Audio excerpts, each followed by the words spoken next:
بسم اللہ الرحمن الرحیم۔ السلام علیکم۔ رب کی مانوں یا مولوی کی؟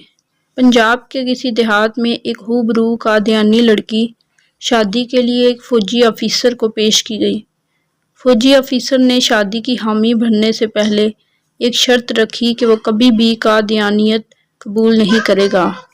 قادیانیوں نے اس کی شرط مان لی اور لڑکی فوجی آفیسر کے ساتھ روانہ کر دی۔ شادی کے بعد رشتے ناطے میں آنا جانا لگا رہا اور نرمی سے فوجی آفیسر کو مائل بھی کیا جاتا رہا۔ ایک دن قادیانیوں کے مذہبی رہنما تشریف فرما تھے اور انہوں نے فوجی آفیسر سے کہا کہ آپ مرزا غلام احمد قادیانی کو نبی نہیں مانتے، نہ مانیں، لیکن ہماری ایک بات قبول کیجئے۔ آپ استخارہ کریں کہ آیا نبی اکرم صلی اللہ علیہ وسلم کے بعد کوئی نبی ہے یا نہیں؟ مرزا غلام احمد قادیانی سچا نبی ہے یا نہیں؟ فوجی کو زہر پلایا جا رہا تھا مگر اسے پیتے ہوئے احساس تک نہ ہوا کہ وہ زہر کا پیالہ چڑھا چکا ہے۔ اس نے استخارہ کرنے کی حامی بھر لی۔ رات کو استخارہ کیا تو خواب میں نظر آیا کہ مرزا غلام احمد قادیانی نبی بنا ہوا ہے اور اس کے آس پاس کے لوگ جمع ہیں۔ صبح اٹھا تو اپنے کیے ہوئے استخارے کے مطابق قادیانیت پر ایمان لے آیا۔ محض خود ایمان لاتا تو اتنا مسئلہ نہیں تھا، اس نے باقاعدہ مرزے کی نبوت کی دعوت دینا شروع کر دی اور اپنے خاندان کو مرزا قادیانی کا امتی بنا ڈالا۔ سارے علماء بے بس تھے۔ جو عالم اسے دعوت دیتا تو وہ کہتا کہ میں نے کسی قادیانی کی دعوت پہ مرزے کو نبی نہیں مانا، میں نے باقاعدہ استخارہ کیا ہے اور استخارے میں مجھے قادیانی بطور نبی دکھلایا گیا ہے۔ مجھے ازہد خواب دیکھنے کا موقع ملا ہے۔ جب کوئی بھی عالم اسے دلیل سے مطمئن نہ کر سکا تو وہ تنگ آ کر علماء سے ملنا ہی چھوڑ گیا۔ بالآخر چناب نگر کے جلسے میں مولانا یوسف لدھیانی شہید تشریف لائے۔ ان کا شوہرہ تھا اور یہ فوجی آفیسر اس ضم سے ملنے کو تیار ہو گیا کہ ان کے بڑے مولوی کو بھی دیکھ لیتے ہیں۔ مولانا سے جب فوجی آفیسر نے اپنا قضیہ بیان کیا کہ وہ کسی کی دعوت یا کسی لالچ میں قادیانی نہیں ہوا بلکہ وہ خود دیکھی ہوئی دلیل سے متاثر ہو کر قادیانی ہوا ہے۔ استخارہ اللہ سے مشورہ ہے، میں نے رب کے ساتھ مشورہ کیا جس کا حکم اسلام میں ہے، تو اللہ نے مجھے مرزا قادیانی کو نبی دکھلا دیا۔ اب میں اللہ کی مانوں یا مولویوں کی؟ جو اللہ نے مجھے ازہد خواب میں دکھایا وہ چھوڑ کر مولویوں کی کیسے مان لوں؟ لدھیانی شہید نے اس کا ہاتھ تھاما اور گویا زبان حال سے کہا، فی الحال رب کی نہ مان، اس درویش مولوی کی مان، کہ مولوی ہی بتائے گا اصلی رب کیا کہہ رہا ہے۔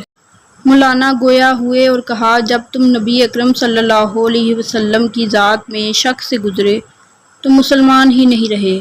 اگر تمہیں یقین کامل ہوتا کہ نبی اکرم صلی اللہ علیہ وسلم کی ذات ہی آخری نبی ہے اور کوئی نبی آ ہی نہیں سکتا تو استخارے کے لیے ہرگز تیار نہ ہوتے۔ جب تم نے استخارے کی ٹھان لی تو گویا تمہیں شک ہوا کہ سید الابرار صلی اللہ علیہ وسلم آخری نبی ہیں بھی یا نہیں۔ جب نبی اکرم صلی اللہ علیہ وسلم کی ذات کے حوالے سے تم شک سے گزرے تو کافر ہو گئے۔ نبی کی ذات میں شک کرنا بھی کھلا کفر ہے۔ جو ہی تم شک میں مبتلا ہوئے تو کافر ہو گئے اور حالت کفر میں تم نے قادیانی ہی نبی نظر آنا تھا۔ فوجی آفیسر جوم اٹھا دلیل سن کر اور کھڑا ہو کر مولانا شہید سے لپٹ گیا۔ اسی وقت توبہ کی اور پھر سے مسلمان ہوا۔ تو ذرا سوچئے ابتدا کہاں سے ہوئی؟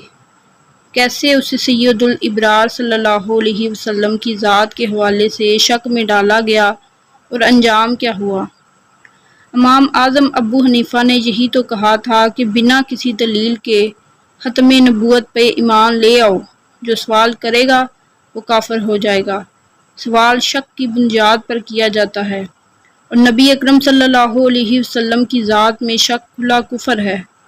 ایک اور واقعہ یوں بیان کیا جاتا ہے کہ کچھ دن پہلے ایک محفل میں بیٹھے تھے، قادیانیوں کا ذکر چلا تو ایک صاحب بڑے فخر سے بولے کہ میرا ایک قادیانی سے 40 سال سے تعلق ہے، لیکن اس نے تو مجھے کبھی گمراہ کرنے کی کوشش نہیں کی۔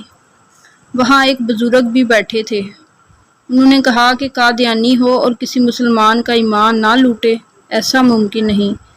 قادیانیوں کی دشمنی حضور صلی اللہ علیہ وسلم سے ہے اور ان کے امتیوں سے ہے۔ قادیانی کی کوشش ہوتی ہے کہ وہ اپنے ساتھ بیٹھنے والے مسلمان کا ایمان خرید لے، اگر ایسا نہ ہو تو بھی وہ اس کوشش میں رہتا ہے کہ یہ مسلمان نہ رہے۔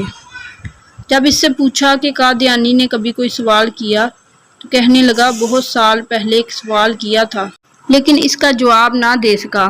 جب اس سے پوچھا کہ سوال کیا تھا تو وہ بولا کہ قادیانی نے مجھ سے کہا کہ عیسیٰ علیہ السلام تو تمہارے عقیدے کے مطابق آسمان پر حیات ہیں اور نبی کریم صلی اللہ علیہ وسلم دنیا سے پردہ فرما گئے ہیں، تو مجھے بتاؤ کہ ایک غیر افضل نبی اوپر ہے اور افضل نبی نیچے ہے، یہ کیسے ہو سکتا ہے؟ تو وہ بزرگ بولے کہ اس قادیانی نے تیرے دل میں نبی صلی اللہ علیہ وسلم کے مقام کے بارے میں شک ڈال دیا۔ اب مجھے یہ بتا کہ ایمان شک کا نام ہے یا یقین کا نام ہے؟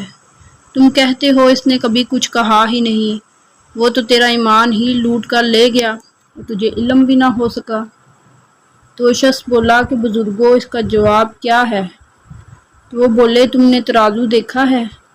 جو بھاری حصہ ہوتا ہے وہ نیچے ہوتا ہے اور خالی اوپر ہوتا ہے۔ تو پھر وہ بولے کہ فرشتے آسمان پر ہیں، تو فرشتے افضل ہیں یا انبیاء افضل ہیں؟ پھر وہ مسکرا کر بولے تو اپنے آپ کو دیکھ، تیرے سر پر ٹوپی ہے، اب بتا کہ ٹوپی افضل ہے یا دماغ افضل ہے؟ پھر وہ کہنے لگے کہ یہ مت سوچ کون اوپر ہے کون نیچے ہے، یہ دیکھ کہ نبی کریم صلی اللہ علیہ وسلم کا مقام کیا ہے۔ وہ زمین پر ہیں لیکن ان کے جسم سے چھونے والی مٹی اللہ کے عرش سے بھی افضل ہے۔ پھر انہوں نے کہا کہ قادیانیوں سے دور رہا کرو، یہ ایمان پر ڈاکہ ڈالنے والے لوگ ہیں، یہ خود تو جہنم میں جلیں گے، اپنے ساتھ تعلق والے مسلمانوں کو بھی جلا دیں گے۔ اللہ تعالیٰ تمام مسلمانوں کو قادیانی فتنے سے محفوظ رکھے، آمین۔ اگر آپ کو میری یہ ویڈیو اچھی لگی ہے تو اسے لائک اور شیئر کر دیں اور چینل کو سبسکرائب کرنا نہ بھولیں۔ شکریہ۔